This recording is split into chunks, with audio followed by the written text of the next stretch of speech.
With Power Rangers Wild Force coming to an end, so was supposed to be the legacy of Power Rangers as a whole. However, with some plane tickets to New Zealand, Power Rangers would find a new home. Power Rangers Ninja Storm would be the first series under Disney's new leadership. The look, feel, sound, writing, heck, everything of the Saban seasons would be no more.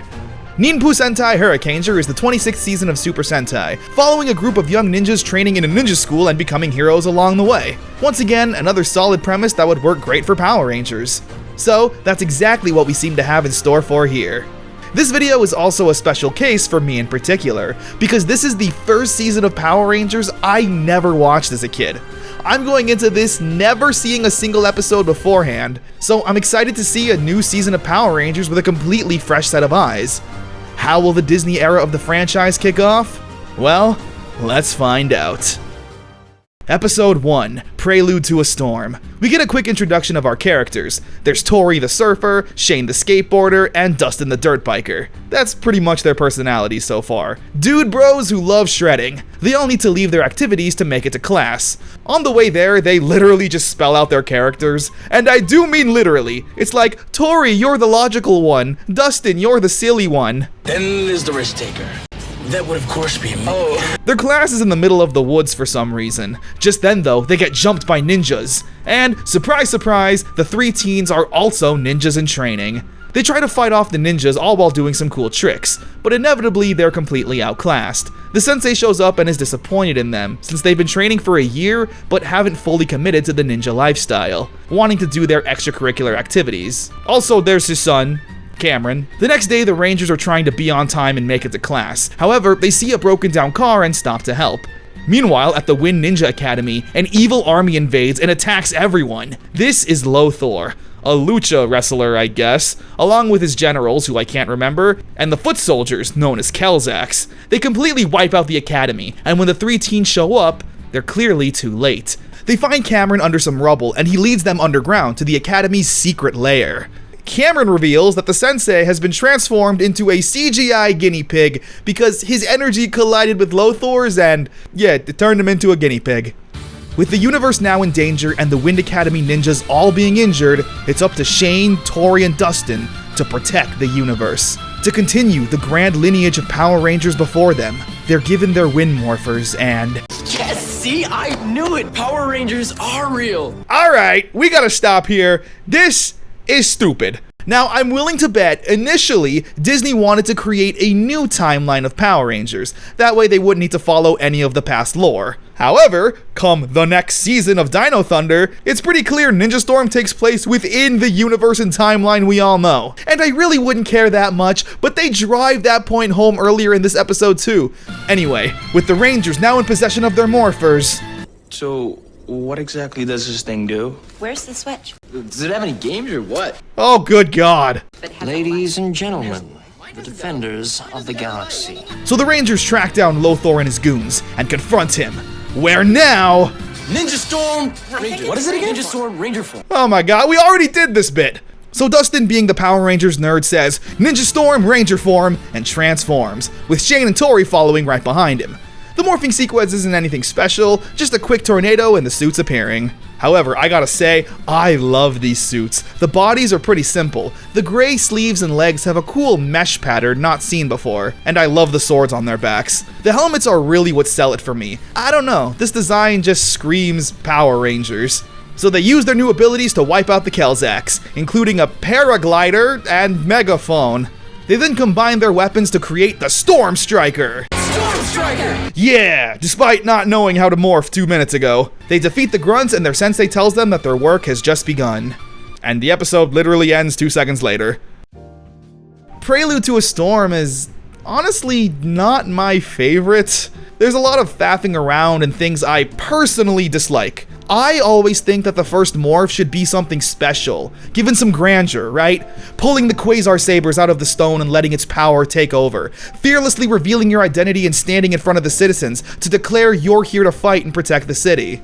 Also, the ending should also have some kind of grandeur. Usually there's a speech to show off how important these powers are and the responsibility you need to take on as a ranger. Here, it was literally just saying, good job, there's more to do, and the episode ends.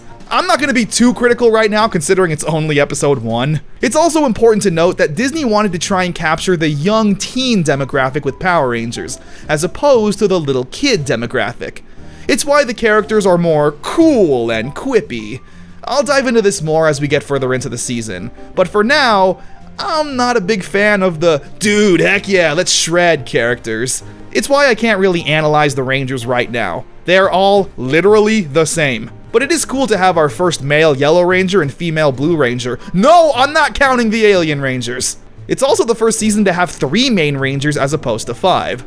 Now, the Ninja Storm theme song can save all of this. Go, Power Rangers, go, Ninja Storm, let's go! It's pretty good. I love the Go, Power Rangers, go, Ninja Storm part. The rest of the song also has a fun pop-punk vibe.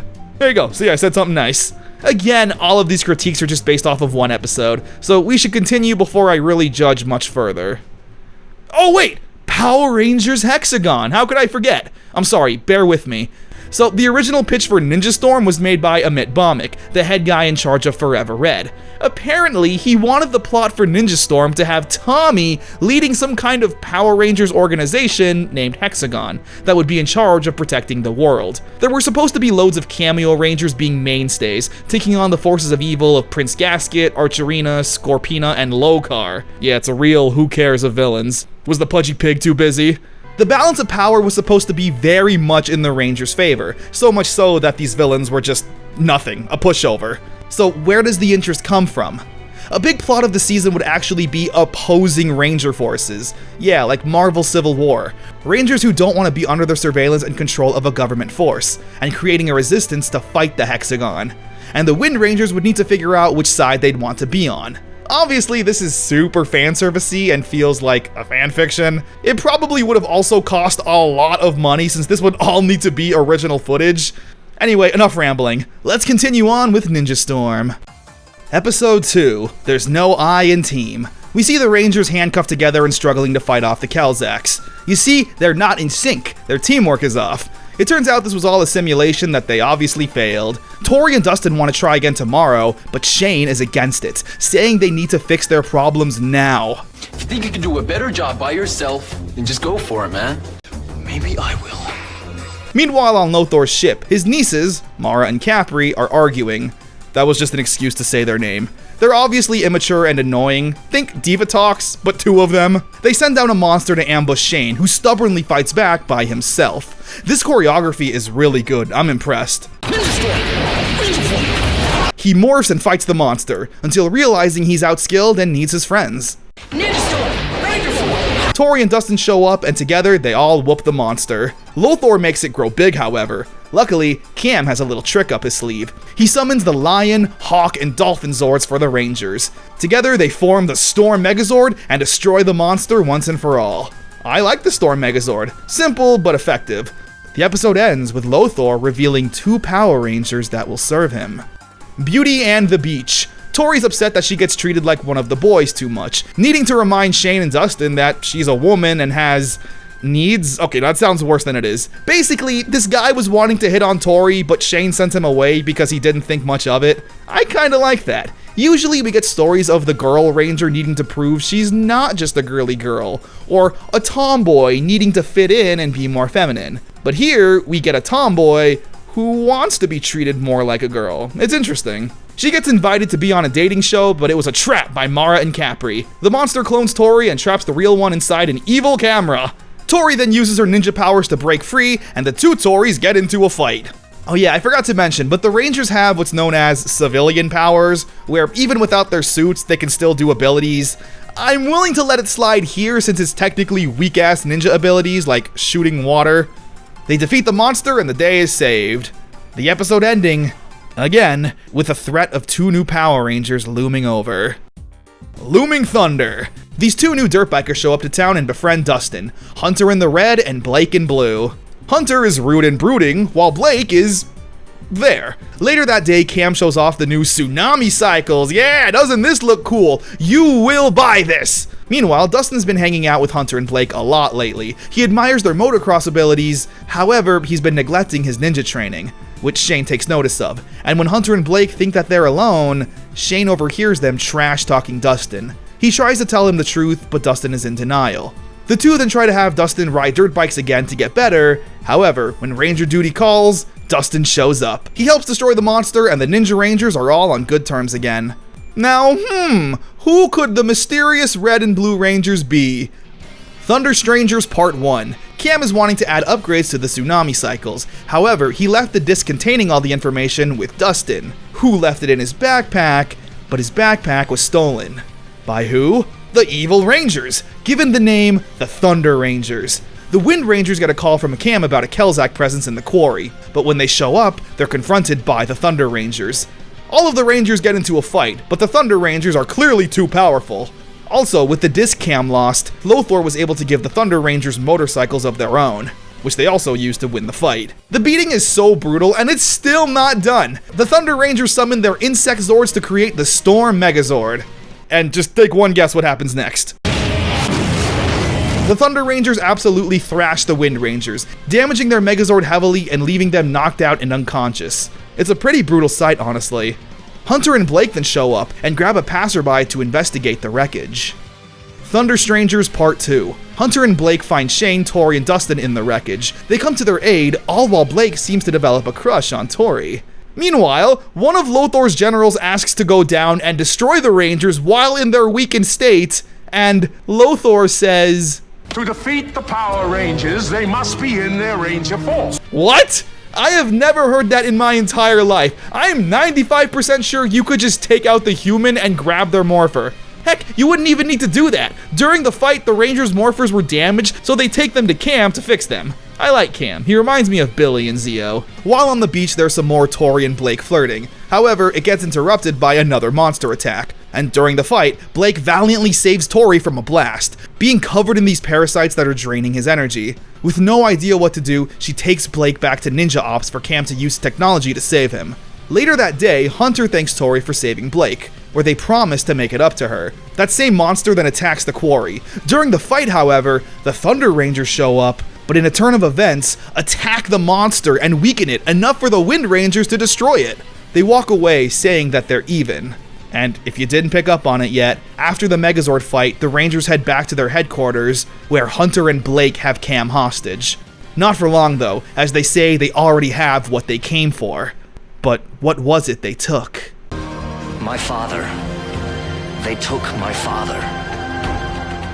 Thunder Strangers Part 3. This episode is great, just an all-out fight. Hunter and Blake are under the belief that Sensei Guinea Pig killed their parents, and they're out for revenge. The Wind Rangers are trying to track down the Thunder Rangers. I also gotta say, I love the scenes without the visors. It's a unique twist on the helmetless Ranger scenes. So the Rangers catch up with the Thunder Rangers, but just then, this haunted forest springs zombies, yes, zombies, onto the two teams, and they gotta fight, making a temporary alliance to fight the zombies. After doing that, they then fight each other. Shane and Dustin fight the Thunder Rangers, while Tori controls the Megazord by herself to fight the Storm Zord. Who says women can't drive? Unprompted statement. It really is just a long, epic fight. The Wind Rangers are down, but not out. They find that inner strength and push through, defeating the Thunder Rangers and getting a hold of their sensei. For 10 seconds until the Thunder Rangers get a hold of him again. They take him to this magical cave where they plan on destroying him. Before they get the chance, however, the ghosts of Hunter and Blake's adopted parents take form and tells them that it was Lothor who killed them. Lothor then stupidly shows up in the cave and demands they hand over the sensei. Why would they do that? Lothor shoots a blast, and Hunter uses this magic crystal to reflect the beam, and teleports Lothor somewhere else. The episode ends with a bit of mystery. We're not sure if Hunter and Blake are friends with the Wind Rangers. Instead, they walk towards the mountains, unsure of their destinies. It's a great three-parter. I'm surprised it didn't just end with them straight up joining the team. Nowhere to grow. During a late-night skate sesh, bro, the Rangers get jumped by the Kelzaks and some tree monster. The monster shoots out seeds all around town. The Rangers manage to get a hold of one and take it to Ninja Ops, where Sensei tells the Rangers to take it to an expert. Cam, however, wants to do it. He's tired of helping from the sidelines and wants to actually get his hands dirty. His father tells him no, but Cam sneaks out anyway to speak with the botanist. He says the seeds will grow into a deadly monster if given a certain type of mineral water. So Cam heads to the springs to test it. with Shane sneaking behind on his tail. On his trek there, Cam gets jumped by the Kelzacs. However, we see he's well equipped to handle the situation, laying the smackdown on them. Where did you learn how to fight like that? Grew up in ninja school. Do the math. Meanwhile, that plant monster's plan starts going into effect. The seeds start sprouting and the Rangers need to do battle with a giant Venus flytrap monster. Back at Ninja Ops, we get some character development. Sensei tells Cam that the reason he won't allow his son to be a ranger is that he made a promise to Cam's mom before she died, that he would protect their son. Cam, however, says his mom would want him to follow his dreams. Before a resolution is reached, the seeds in Ninja Ops start growing, where Cam learns the plant's weakness and tells Shane to destroy the heart. And with that, the Rangers destroy the monster and save the day. The episode ends with Sensei allowing Cam to be more involved in ranger duty. Snip it good. The Megazords were weakened after the battle with the Thunder Rangers, so Tori gets sent on a mission to retrieve the Turtle Mace Power Sphere. Meanwhile, a monster is attacking Earth and Dustin and Shane gotta defend it until Tori returns. That's about it, honestly. It's a very simple but entertaining episode. Fights here, fights there, fights everywhere. Lothor's stupid nieces eventually get a hold of the Turtle Sphere, but give it back to Tori when Tori trades them some cool clothes. Lothor is actually the stupidest villain ever. Where are the Thunder Rangers when you need them? Return of Thunder Part 1. While Hunter and Blake are out soul-searching, they get approached by Chubo, a comic relief general. He says he's defected sides and wants to help the Thunder Rangers destroy Lothor. They agree and he gets them aboard the ship. And it of course turns out to be a trap, where Chubo, the comic relief villain, comes up with the grand scheme to brainwash Hunter and Blake to fight the Rangers. Before, they were just doing it on their own free will under the guise of a lie. The brainwashing is successful, and once again, the Thunder Rangers and Wind Rangers do battle. During the Megazord fight, Chubo shoots a beam at both team of Rangers and teleports them far away. Part 1 ends with Shane waking up on a deserted island, screaming for help. Return of Thunder Part 2. Shane regroups with Tori and Dustin and they try to figure out where they are. Before they have a second to breathe though, Hunter and Blake show up. Where? You guessed it. More fighting! I'm just realizing it's not too often we get a human versus human fight in Power Rangers. This is really good. Blake eventually starts to regain his memory when Tori starts talking, and breaks free from the spell because of his true love for her. However, Hunter gets hit again with the brainwash spell, but this time is commanded to attack Blake. Luckily, the Wind Rangers come to his aid and run away to safety. One half of the Thunder Rangers saved, one half to go. Return of Thunder Part 3. We learn a bit about Blake and Hunter's past. They grew up studying under the Thunder Ninja Academy, being top of their class, which makes sense as to why there's another set of Red and Blue Rangers running around. A monster shows up, and we get to see what the Wind and Thunder Rangers morphs look like together. Ninja Storm! Thunderstorm! Ranger Force! Hunter shows up, but through the power of friendship and beatings, he regains his memory. Ninja Storm! Thunderstorm! Ranger Force! Together, the Rangers destroy the monster and head back home. Back at Ninja Ops, Hunter and Blake are given an invitation to join the Wind Rangers, but they're not sure if that's what they want to do anymore. Why? You joined Lothor on your own free will because you thought he knew who killed your parents. Now, you know who actually killed your parents, and you're not considering working together with the Rangers? Return of Thunder Part 4. Chubo's been exiled from Lothor's ship. Now, with nothing to lose, he promises to destroy the Rangers. There's really not much to talk about in this episode. It's just a lot of fighting, but really good fight scenes that ends with the Thunder Rangers eventually agreeing to join the Wind Rangers. Cam even discovering that the two Rangers can combine not only their weapons, but their Megazords. The episode of course ends with a happy ending. The two teams coming together and finally having 5 Rangers as the team. I really like how Ninja Storm handled the Thunder Rangers. They weren't inherently evil from the get-go. They truly believed they were fighting the good fight. They then disappeared for a few episodes and came back for another multi-parter until finally joining the team. They're complicated. They've only ever had each other. Hence why in the first multi-parter they were mean to Dustin. Not because they were evil, they're just kinda social outcasts like that. They're given some real edge. Also, Blake's romance with Tori is pretty cute. How will all the Rangers get along though? Let's find out. Boxing Bopperoo. We see there's a bit of a friendly rivalry between Shane and Hunter, both vying to be Red Ranger leader. Alright, this is what I'm talking about. It goes a little beyond friendly though, if I'm being honest. During a sparring session, they get a little too into it and actually hurt each other. They're both so petty and wanting to be the best Red Ranger. Their egos are getting in the way. So much so that Shane takes up motocross to one-up Hunter, and Hunter takes up skateboarding to do the same. The moral of the episode being that the two Rangers need to learn that no one is truly the leader of the Power Rangers. Everyone has their strengths, and that working together is the only way to achieve victory. Needing to put their egos aside. A really good follow-up episode that shows that these teenagers with attitude definitely have the attitude. Pork chopped. Tori promises to go to Shane's skate demo, but Blake asks her to a movie that day, which she agrees to, but totally forgot about Shane's demo. The whole episode has her bit-bopping around, showing up to each event and quickly finding excuses to leave.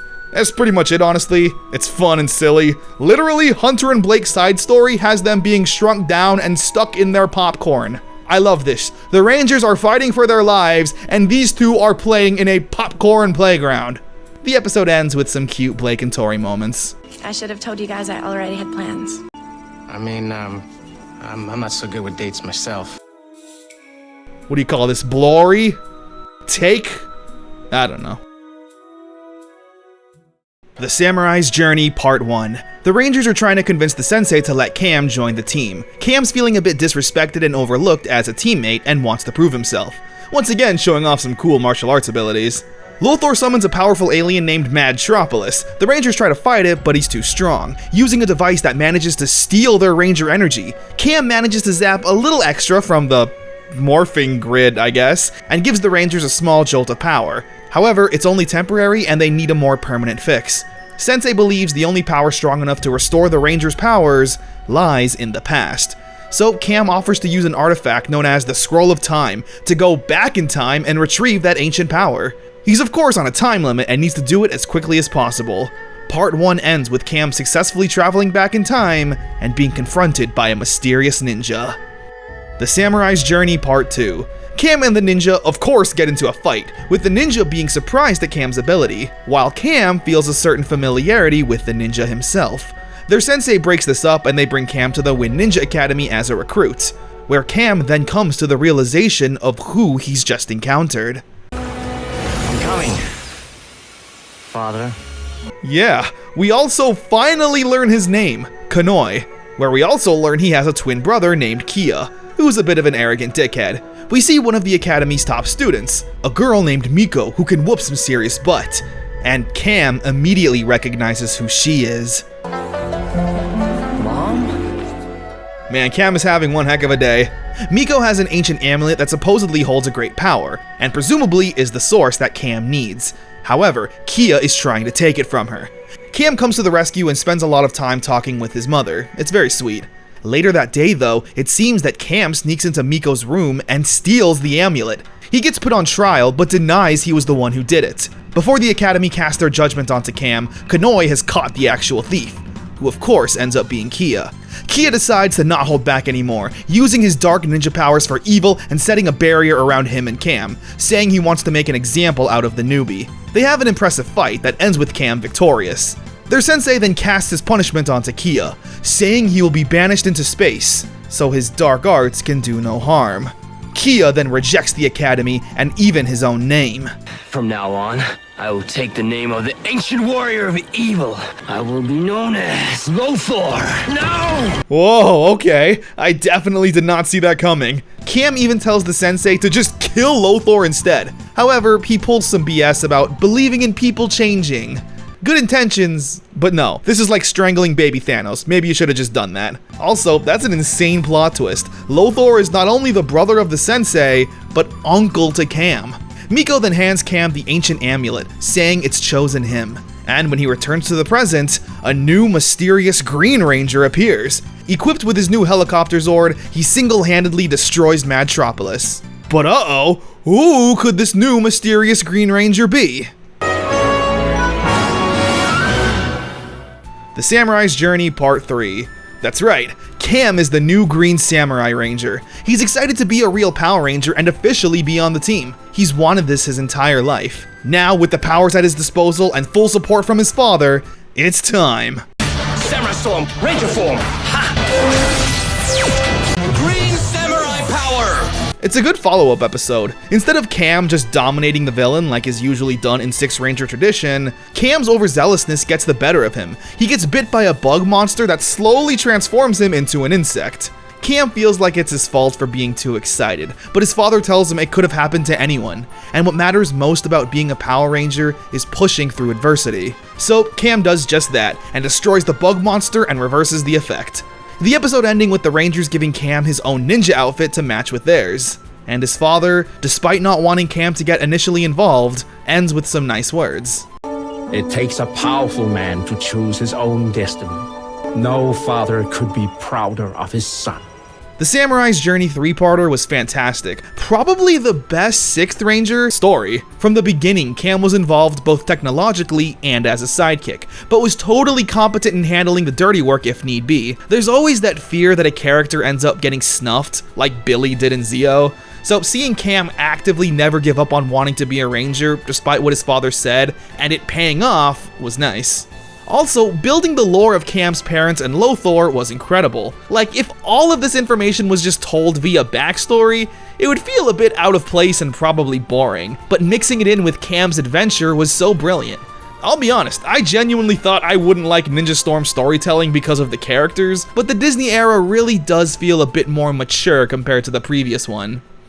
Scent of a Ranger. We see that Cam is being a bit overworked, both needing to be a Ranger on the battlefield, as well as behind the scenes working all the technology. Later that day, we see that Cam has adopted a new personality. He's super cool and radical, bro. What's the meaning of this new personality change? Well, we immediately see the real Cam tied up, so that kills that. The new Cam just wants to skate and have fun and party, which confuses the Rangers when duty calls. This would be more engaging if they didn't show Cam tied up immediately after showing us this new version of him. It turns out this is actually a robot version of Cam he built himself to help out around ninja ops. But he had a silly little malfunction and tied up Cam, and ignored ninja ops. Yeah, you gotta destroy him and try again.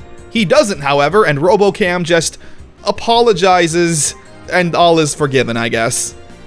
I love Lothor. So Lothor wants people to love him. Jesus Christ, even Rita wasn't this lame with her plans. At least Rita's plans kind of involved world domination and destruction. So Mara and Capri go out to test this love potion on the Rangers, making Cam and Blake fall in love with Tori, where a chunk of the episode has Cam and Blake literally fighting for her affection. This is amazing. I love how it's a fight to the death that'll determine their love. Meanwhile, Lothor uses that love ability to make a TV channel for himself where everyone who watches it will fall in love with Lothor, and the Rangers gotta shut it down. We have to shut down that broadcast. Roy, get another shrimp on the babby. So while the Rangers are fighting the Kelzacs and the monster, Blake and Cam have upped the ante, and literally morph just to continue the fight. The Rangers eventually break the signal, and therefore, the spell. They destroy the monster, Cam and Blake make up, all while we see that Blory is still in effect. I hope I never fall in love again. Yeah, I heard that. I mean, at least not while under a spell. Goodwill Hunter. Hunter has volunteered for the Big Brother program to try and act as a father figure for kids who don't have one, since him and Blake know all too well how hard it is growing up without parents. Alright, well that's instantly depressing. The kid he was assigned to recently lost his father, but is a tough nut to crack, not wanting to spend time with Hunter and having a fake surrogate father. The kid, for some reason, also has Lothor's controller that is able to summon monsters and make them grow.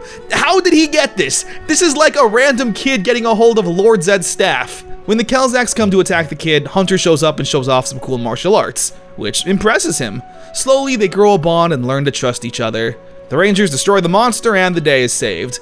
The episode ending with a nice talk between Hunter and the kid. The kid says he misses his dad, and if that pain ever goes away. No, but it will get easier.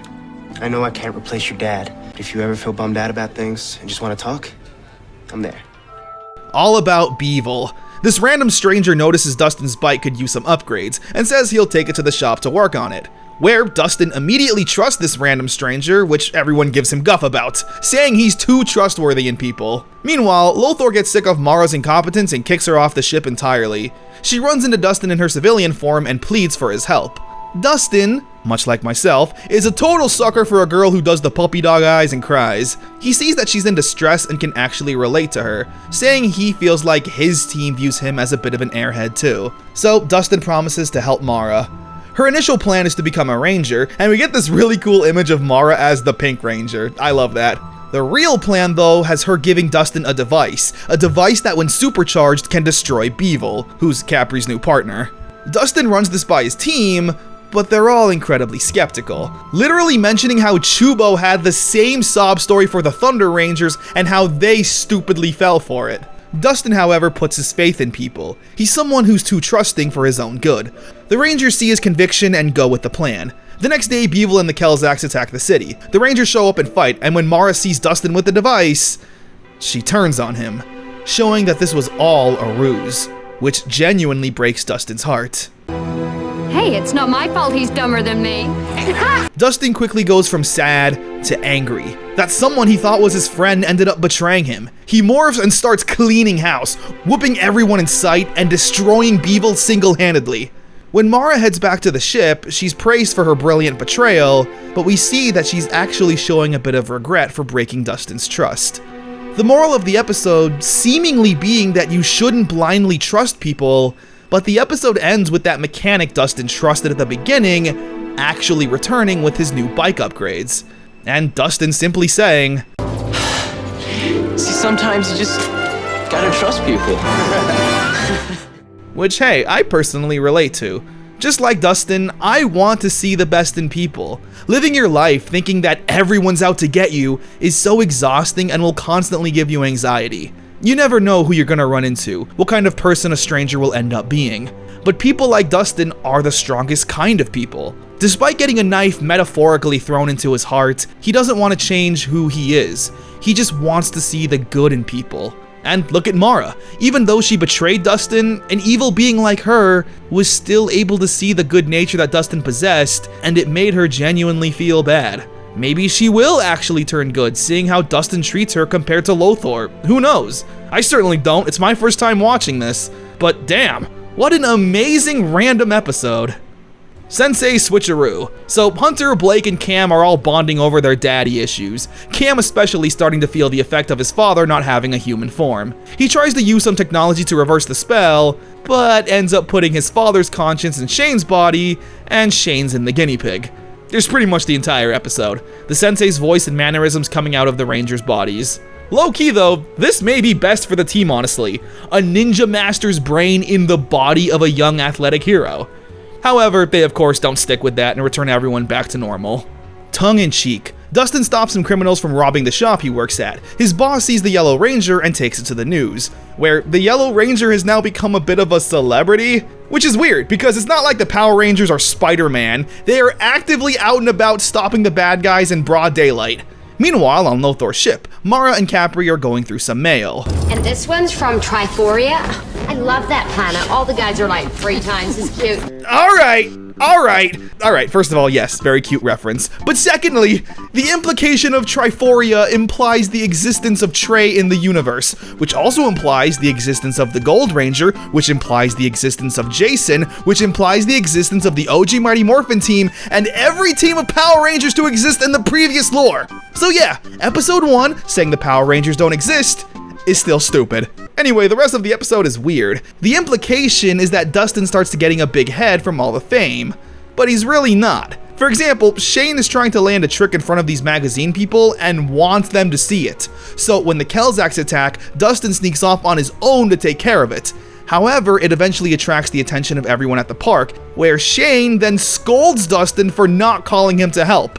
And the episode paints Dustin for being in the wrong here, which he's totally not. But of course he ends up getting a bit of a big head and yada yada. Him and Shane eventually make up and save the day. Oh yeah, Hunter and Blake are also looking for their long-lost grandmother, and they get big bad wolfed. Brothers in Arms. This socially awkward scientist named Perry offers his services to enhance Hunter's dirt bike. His awkwardness though makes him come off a bit sketchy. Come to find out, he's apparently got some Wolfman thing going on, where Perry is half human and half monster, without knowing it. He kidnaps Hunter and fuses his Ranger energy to his dirt bike. Hunter eventually breaks free and realizes his motorcycle can now transform into a motorcycle/glider. Sure. They destroy Motodrone and find Perry in the remains, severing his ties to his monster half forever. Shane's Karma, Part 1.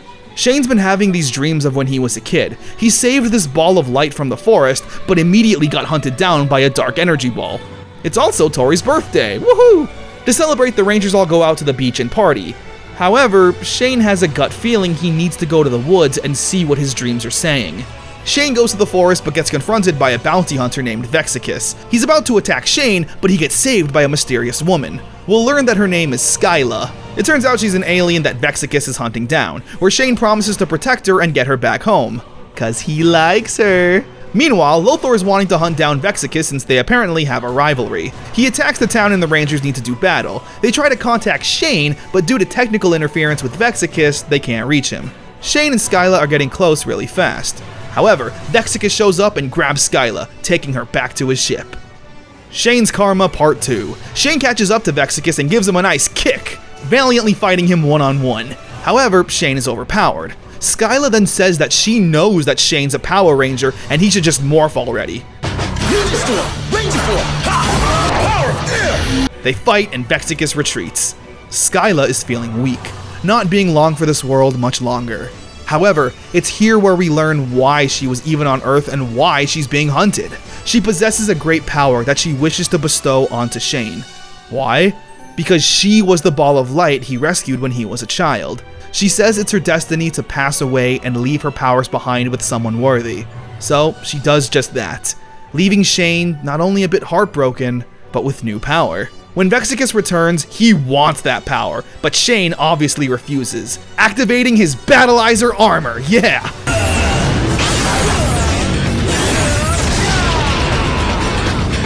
And finally, we get a Battleizer that doesn't look stupid with its roller blades and grabby hook arms. Just straight golden armor that enhances the look of the suit and the strength of the Ranger. He's also able to wear his motorcycle like as a jetpack thing. Alright, that's a bit silly, but still pretty cool. He destroys Vexicus and Tori's birthday gets a happy ending after all. Good stuff. I like how Shane's Karma initially implies something's going to be bad. It's not too often we see karma associated with good deeds. Shimazu Returns Part 1. The Rangers all want to take part in this America's Got Talent knockoff.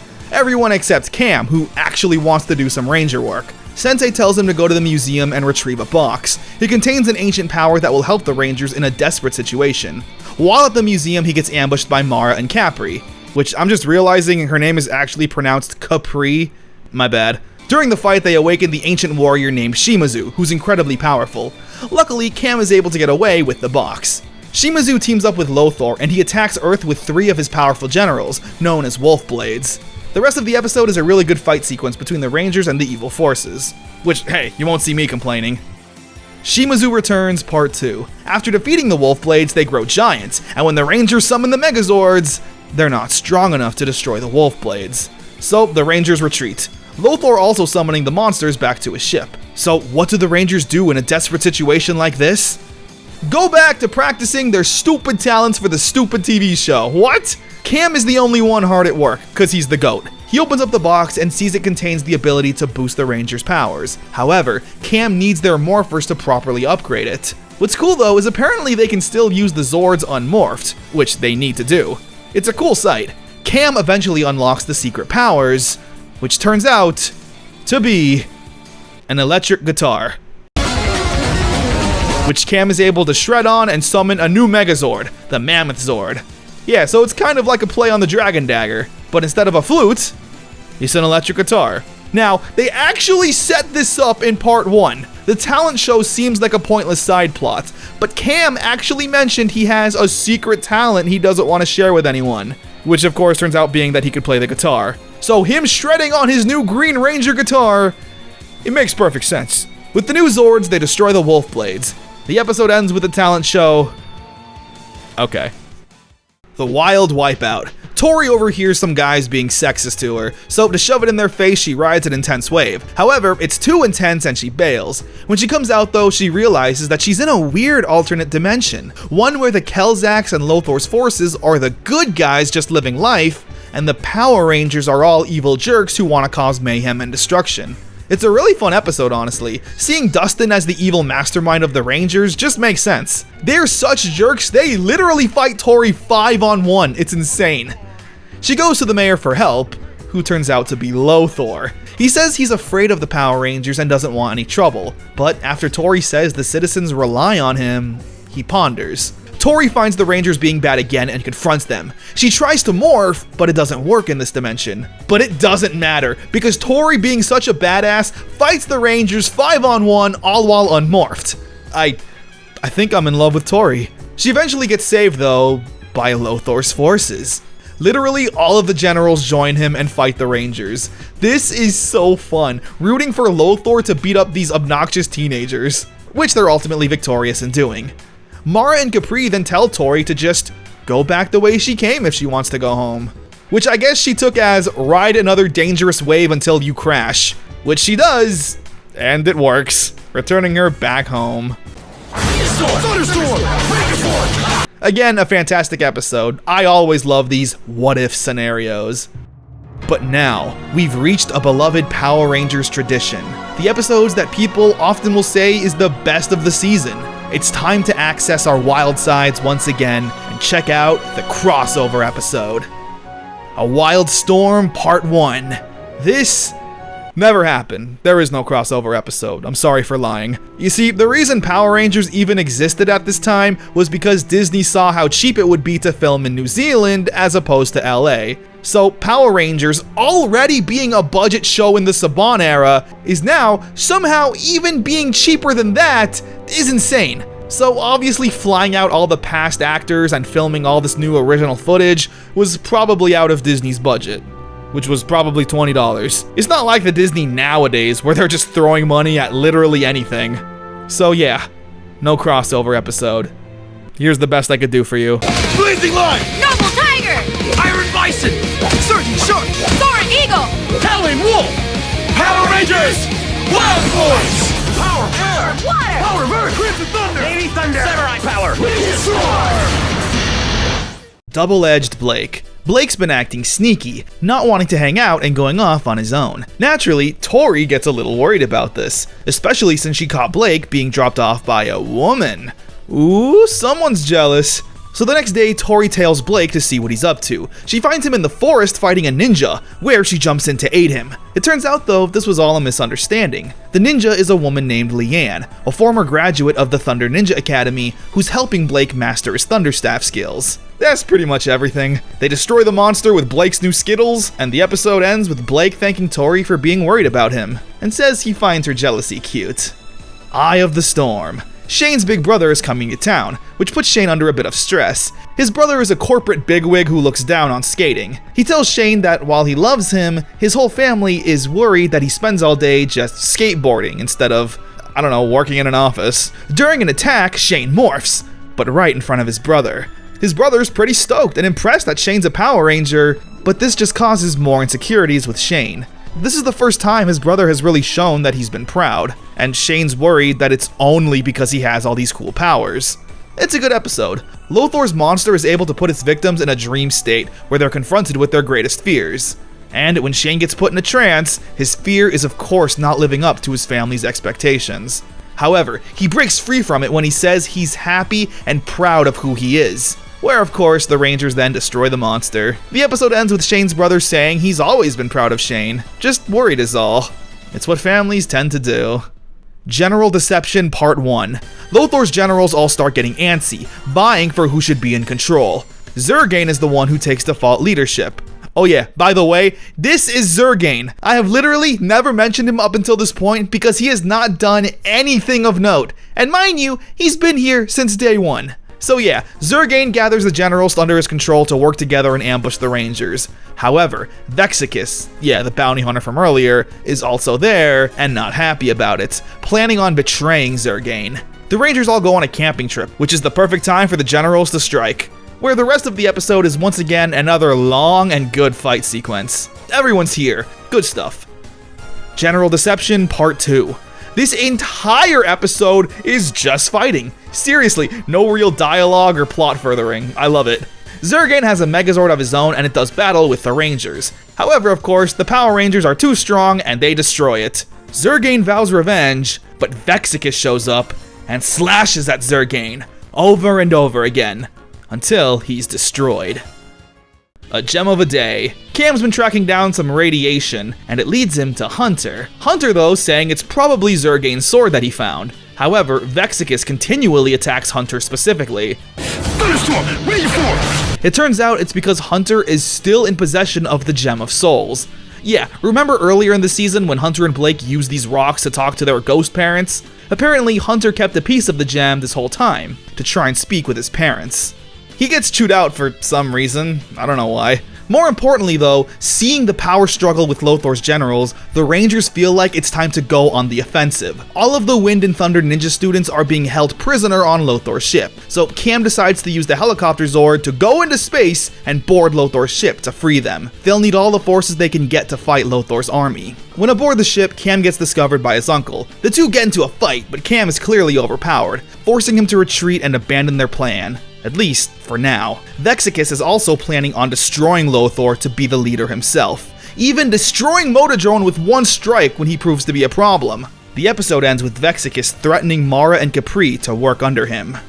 Down and dirty. So it turns out Shimazu also wants to take over the ship and be leader, but Mara and Capri then freeze Shimazu and tell him to work for them, because, get this, Mara and Capri were just acting dumb this whole time. Yes, they're apparently actual, real evil geniuses who were just playing the roles of ditzy dumb nieces, so they could enact their grand plan to overthrow Lothor and become rulers. Which, hey, sounds kinda dumb, but I guess it makes sense as to why they were always sabotaging Lothor's plans and being useless. So Mara and Capri also have a Megazord and do battle with the Rangers, where the Rangers eventually destroy the sister Zords, and when Shimazu scolds the two, Jesus, yeah, they blow his ass up. The episode ends with Vexicus now teaming up with Mara and Capri. And with all of that, brings us to the two-part finale of Ninja Storm. Storm Before the Calm, Part 1. The Rangers are all excited that they get to compete in the action games. Yeah, it's a big day for everyone. But of course, it doesn't go as planned. The Kelzaks attack the event, where it's just Hunter and Cam to fight back. During this fight though, 3 random teenagers hop in the fight and join in. They're literally just echo fighters of Shane, Tori, and Dustin. After the fight, Cam and Hunter scold them for their recklessness.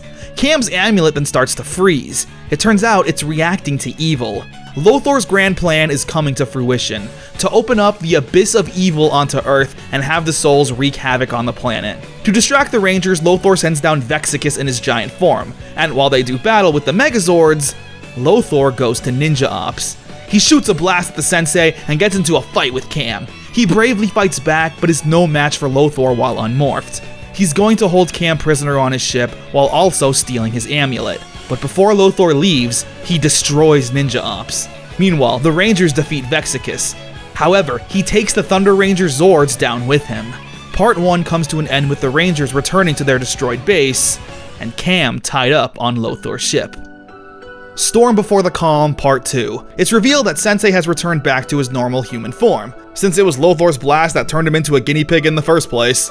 The Rangers have their backs up against the wall, and with the world in danger, they hop into action. Hunter and Blake will go up to Lothor's ship to save Cam and rescue the captured ninjas, while the Wind Rangers will stay on Earth and defend it. Perfect timing too, since Lothor is piloting his own Megazord that the Rangers need to fight. Before he does that though, he imprisons Mara and Capri, since he now knows that they're truly evil and will possibly betray him. Hunter and Blake board the ship and start cleaning house, beating up the Kelzaks and freeing Cam with the other ninjas. However, Cam doesn't want to leave behind Mara and Capri, since they're his cousins after all.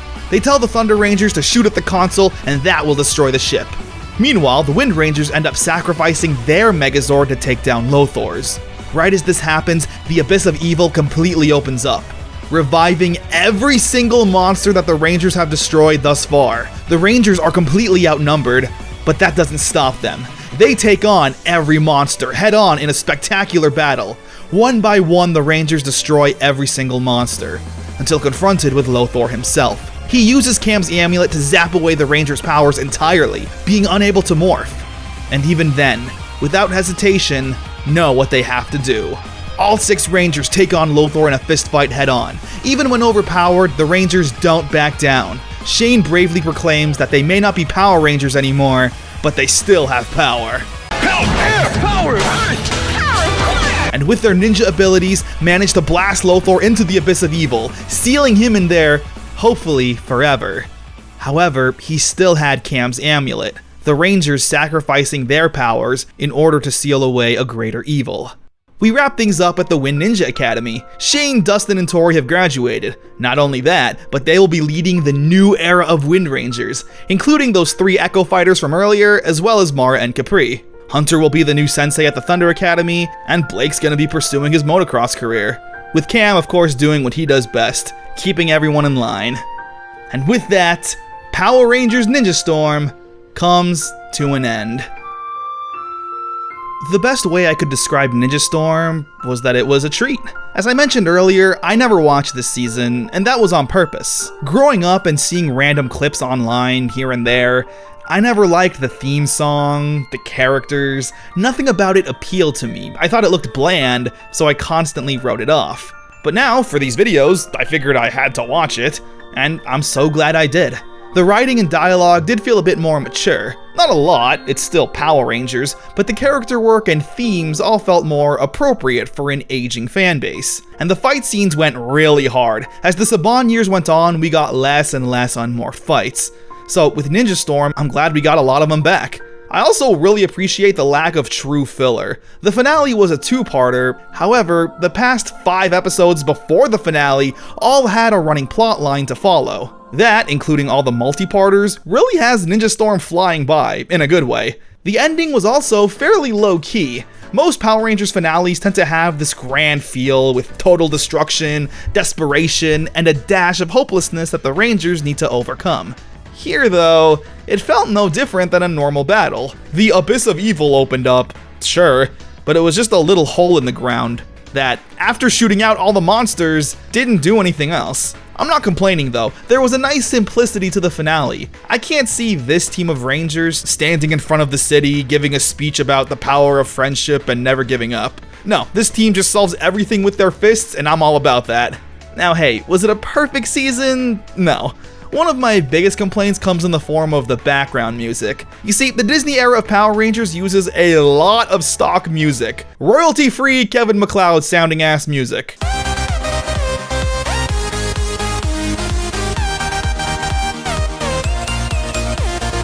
One thing you'll hear a lot in the series is this.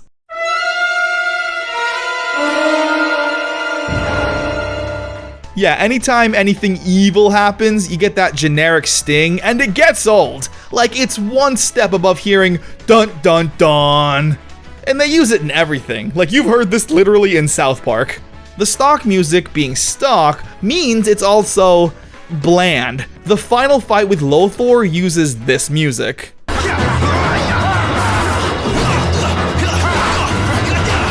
What is this track called? Evil Piano or something? Because of the music, there's a real lack of grandeur during dramatic moments or epic fight scenes. I won't be too mean right now, considering it's the first season of the Disney era, and it really wasn't too egregious. Especially with the generic rock music, like Ninja Storm definitely feels like the most tubular, radical bro season, so the rock music works fine with it. Let's talk about the characters. Shane was probably the character I have the least to talk about. He was a strong leader, kicked butt, loved to skate. That's about it really. Didn't have any major arcs or character development. Dustin, as I mentioned in his standalone episode, is a genuine guy. His silliness comes from a place of confidence. He knows who he is and is unashamedly proud of it. He's incredibly trusting and makes an impact in anyone's life he comes into. Even during the finale, Mara was asking if he was single. He's a bit of an airhead, but you know he's loyal and will always give it his all. Tori is the new love of my life. She's incredibly strong and level-headed. Being the only girl on the team did play a bit of a factor in the team's dynamic. For example, that episode where Blake was being all sneaky, she asked the guys if they noticed anything weird with Blake, and they all said, "I don't know, he seems fine to me," which is such a typical guy thing to say. The team often relies on Tori's level-headedness to get through scenarios. The guys being guys often wanted to solve everything with might. It took Tori to actually analyze things and take it easy. But she could also handle her own, as we saw throughout the series, laying the smackdown on anyone who crossed her. Hunter and Blake were a nice dynamic. While they were part of the team, they always did feel like their own division. The Wind Rangers and Thunder Rangers were often on separate missions that would collide by the end. Hunter was a passionate hothead and Blake was the cool sweetheart. Cam was probably my favorite character in the season. He gets the most backstory and attention, being related to the sensei and the main villains. He's an incredibly smart guy who's a bit socially anxious. Growing up under a ninja master's household probably meant he didn't have a lot of time to lay back and chill. So his relationship with the Rangers was always a bit of him being the outcast. They always wanted to shred while Cam wanted to stay behind and do Ranger duty, eventually needing to learn to have fun and actually making some friends. Lothor, he sucked, I'm sorry. Honestly, the villains in my opinion were kind of the low point for the entire season. Lothor himself is a joke. His plans are always stupid, and I can't recall him ever getting one up on the Rangers. And that's fine if he's an idiot like Divatox was, but the problem was that we needed to take him seriously by the end as a serious threat. And hey, it's the same thing with Divatox. There's no way I was gonna believe that these two idiots were gonna cause as much destruction as they did. Mara and Capri were also kind of annoying. I didn't find them charming or silly, just obnoxious, and I was hoping Lothor would kill them. I'm not sure how well Ninja Storm did in terms of numbers. I'll assume it did fine. They made toys and people bought them. That's about all Disney was expecting, I guess. The New Zealand production crew made things so cheap that they figured they'd do fine no matter what. So, what happens next? Well, stay tuned for next time, as we once again return to a dinosaur-themed team of Power Rangers, as well as a familiar face. You hear that? In the distance, that's the roar of thunder, as we check out Power Rangers Dino Thunder!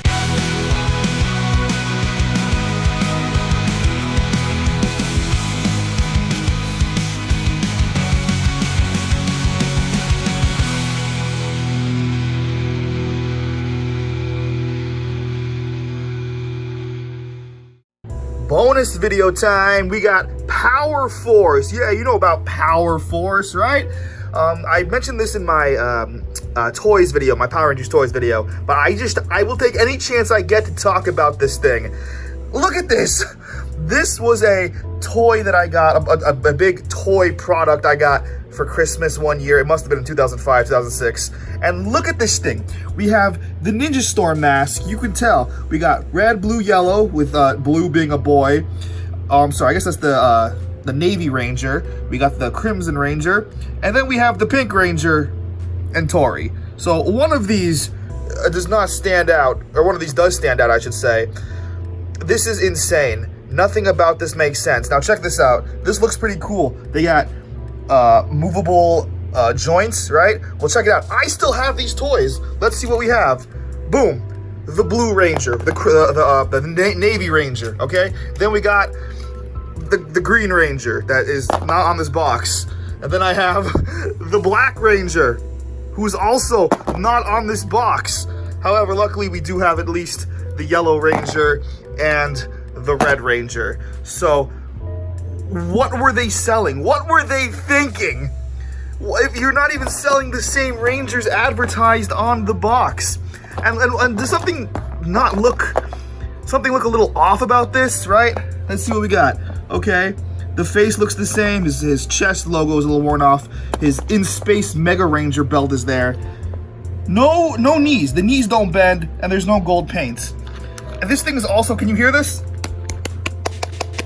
It is so hollow. This thing could snap if you sneeze at it wrong. I am genuinely surprised they are all still working together. And now it's a 41-piece play set, right? So this did come with accessories you could put on them. They had nothing from Ninja Storm, though. They had the Lights of Orion little claw things that they wore, the little gloves. They had greaves and gloves and chest pieces you can see with the hole right there. So they were also incredibly cheap. I don't even know where those are. Those probably in the trash by this point. But I always want to show this off. Has anyone else ever heard of Power Force I guess released in like 2005, 2006, whenever Ninja Storm was released, because this is insanely, this is crazy. I hope they're still making Power Force toys. That's all I want to say.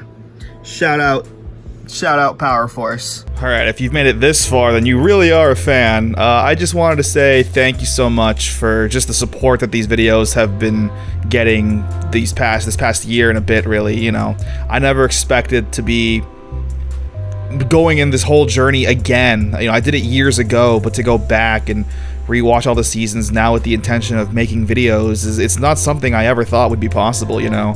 And this community, this Power Rangers community, and all of you guys watching has really, honest, you have really impacted me. That I never thought, you know, I grew up having no Power Rangers friends. Now I got Power Rangers friends all over the world. It's all you guys watching, and the support really does mean a lot to me. And I genuinely did not go in expecting to keep making these videos and going all the way to the end. But at this point, like, hey, why not? Like, at least there's a ending point, because Power Rangers at the point of recording this has no future, so why not? I'm gonna go all the way until Cosmic Fury, and after that, who knows what'll happen. By that point, it'll probably be 2 years, so I'm expecting about 2 years to take to finish this entire Power Rangers YouTube journey we're going on right now. So I wanted to say thank you for coming along with me and supporting me in the way that you guys all have. It really does. It really means the world to me, and I'm hoping that, I don't know, I'm hoping that they've made an impact in your guys' life, because, you know, again, I've never been able to share my love for Power Rangers with anyone. I've always had to just keep it to myself and be hyped and sad and angered at everything the franchise has done by myself, right? So it really does mean a ton that you guys are watching these videos, sharing them, and giving them the positive reception.